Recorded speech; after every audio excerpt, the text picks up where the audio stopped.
So I'd like to invite Peter, the president of the small cell product line, to come give the presentation. Thank you, Peter.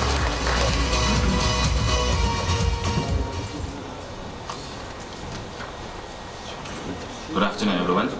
I'm happy to be here again, and also very happy to meet again the old friends, partners, and also my customers here.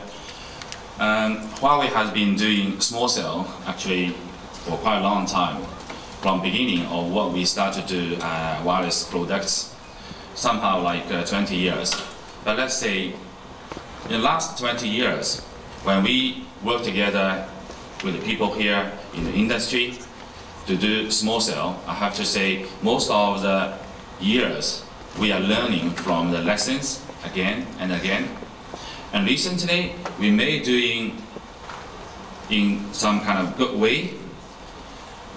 This kind of history make us to think about what we should do for the future when we do small cell, particularly when we needed to think about what were happening in 2020 on network point of view, on demand point of view, and then think about what kind of product, solution, business model we needed to set up right now.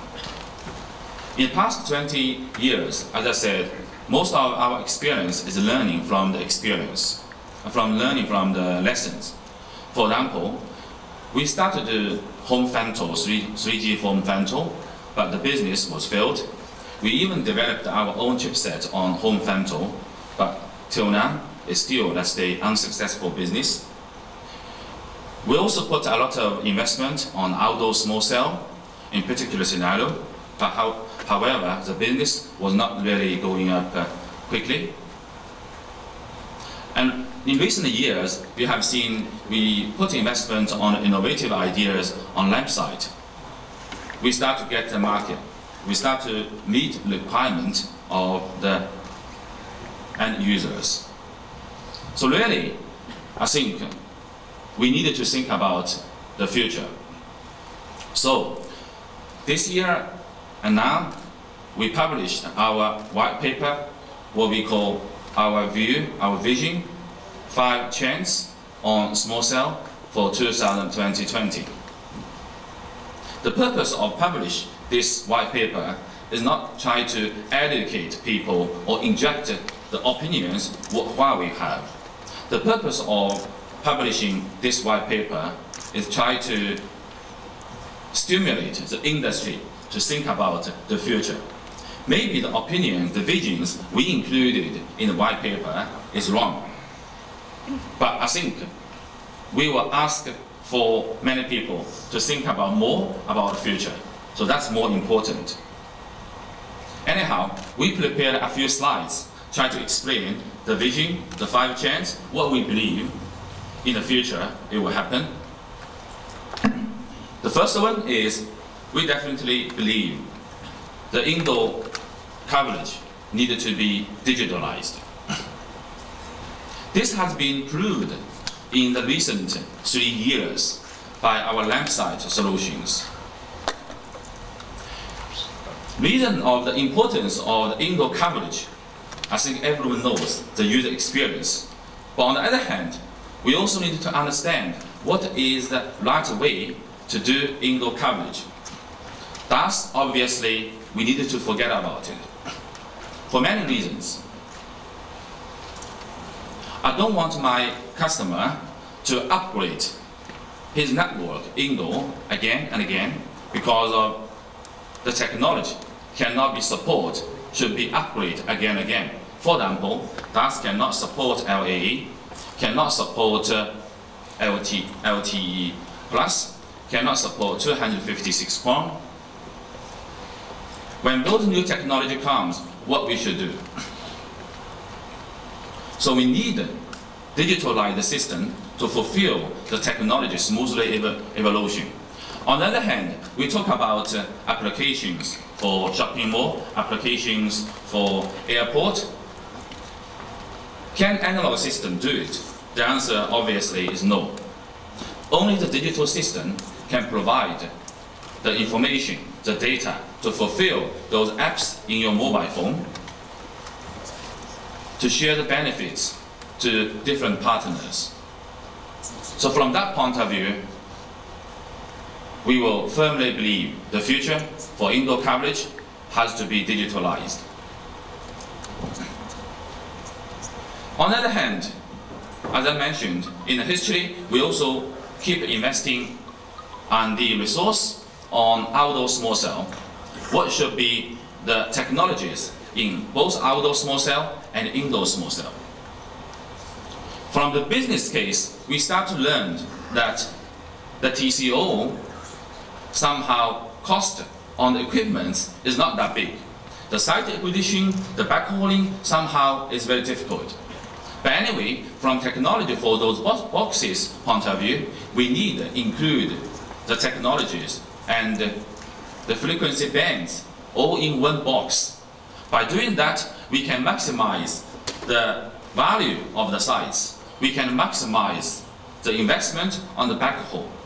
So we believe in the future, we need to keep including more bands, more technologies in one box by using software definition radio, that kind of technology, to protect your investment, not for now, but also for the future.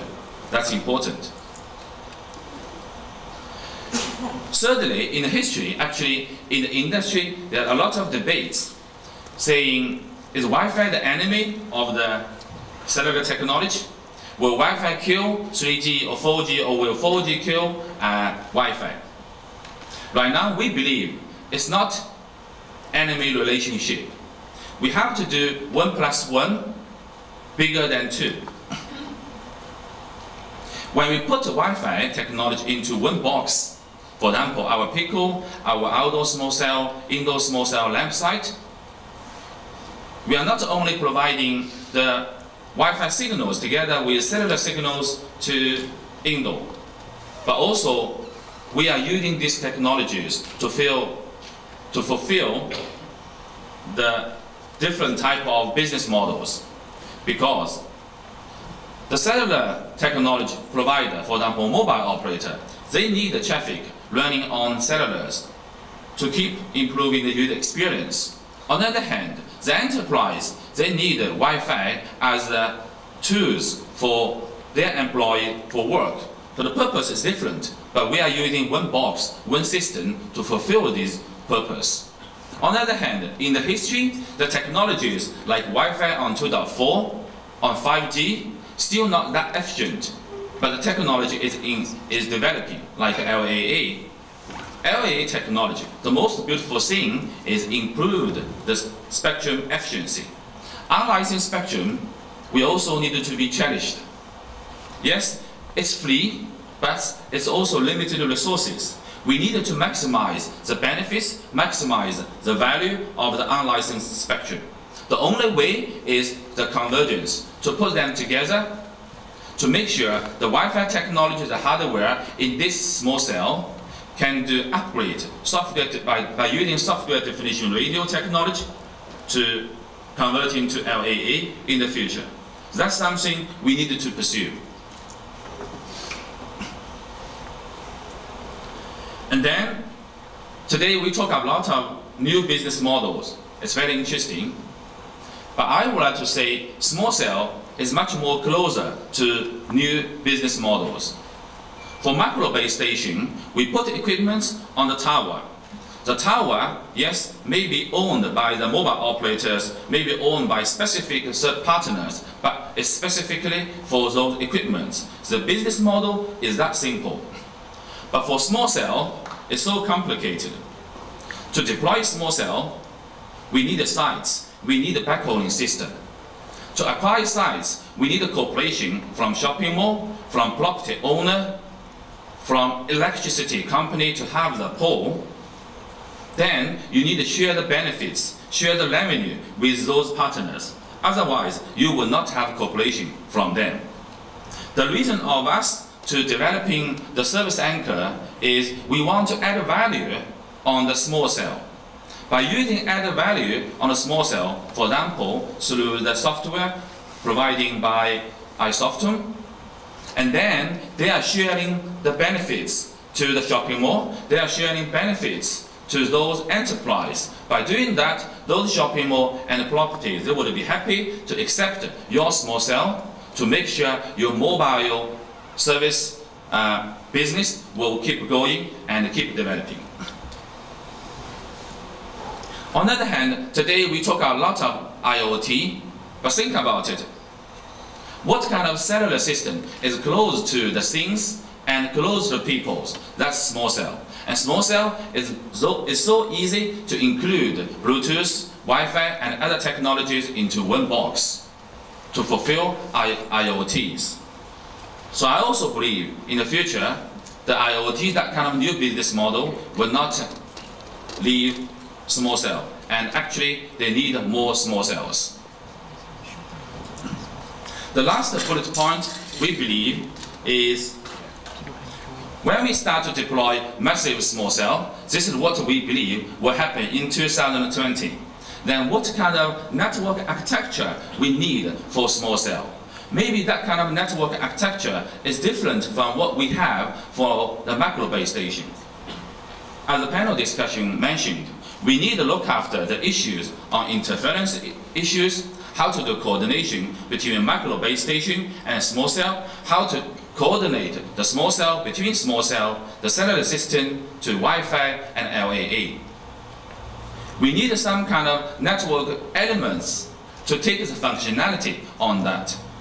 On the other hand, today when we deploy in small cell, we still need to put a lot of efforts. For example, if you want to deploy one small cell, let's say how many IP address my customer needed to apply. It's not just a simple box. They needed to apply a specific IP address for the box, and also for the ON part in this box, and also need an IP address to allocate it for the backhauling system. That kind of IP address application, actually, it's very timing consumption, and also it's very costful. So we need some kind of network elements to concentrate, to aggregate those kind of functions to make the deployment much more easier. Let's say plug and play. Today we talk about plug and play. Actually, if you look into our roadmap, we say we will do plug and play step and by step. That's what we are saying. But still, the plug and play functionality right now in our products is not that perfect. We needed to make it perfect by using some kind of network elements. Thirdly, it's very important to have openness of the pipe to initiate the new business models. As we said, for example, to provide the positioning data, to provide the informations of the user behaviors by monitoring the network. All of these kind of big data analysis and also network openness functionality also need some kind of new elements to take the functionality on it. So we believe that kind of network architecture is something we needed to think about. Certainly API is important. That's why we are developing Service Anchor, and also we are doing work together with partners and also with operators. So today we published this white paper, and everyone got that white paper as we printed and put on the chair. And also we have the memory stick in small boxes. You can take it freely. Please feel free to tell us your opinion. As I said, our purpose of publishing this white paper is not just to try to injecting the opinion to you. We are trying to stimulating the whole industry to think about it, what should be the future. We should not repeat the history, what we have, as I said, in last 20 years. We are learning from the lessons. We need to keep doing successful stories as the past 2 and 3 years we have been doing. By initiating that kind of future thinking, I think the whole industry will work together and also will booming. Thank you.